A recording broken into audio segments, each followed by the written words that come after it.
sure there's a lot to say on the subject of equalization, but I will give you a measure of what's going on in my head when I'm mixing. For this, remember, less is more. EQ1 has a single band and a graph separated in 4 areas: low, low mid, high mid, and high frequencies, and an input control that I only use to return the volume to unity. The most relevant bands are the two in the middle, and I use them mainly to reduce the area where tonal ambiguity usually accumulates. I mean, near the bass. This area has been conveniently marked between 100 and 1K. It's the area where we commonly find and reduce the frequencies that detract from the clarity and give a cheap and dirty sound to the recording.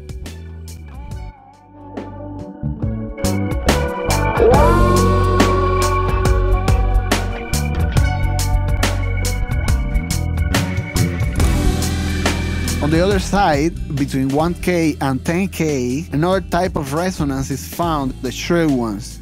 These frequencies have the disadvantage of identifying the sound, and in many cases, they also sound very attractive.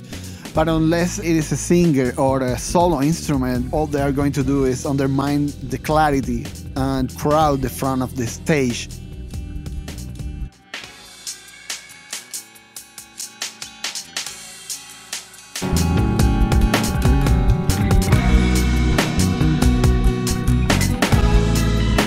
You notice when it's a stereo instrument, as soon as you remove that, they like move to the side and move a little bit away from the leaving space for the singer.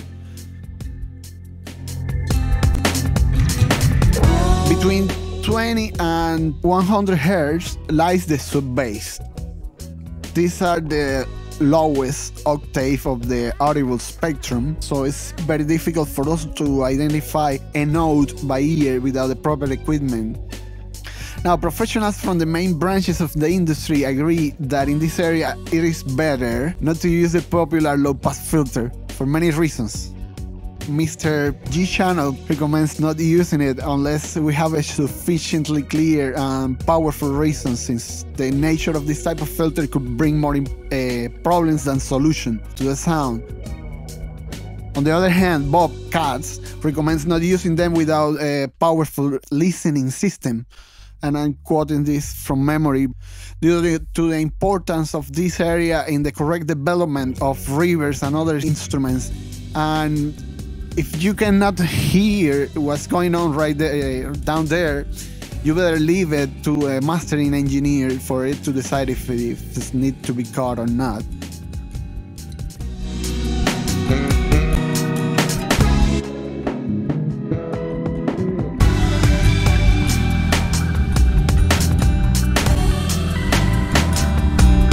Now, what happens after we cut these mid frequencies? The mid frequencies are important, and as a proof, we will hear that when we cut them, the track experiences a strong volume change that we usually counteract using the input volume. There's no more natural and graceful way to increase the brightness and the bass of a track.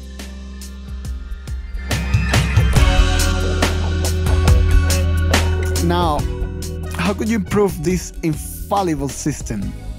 Well, imagine that this band is that only band we had. What do we have left?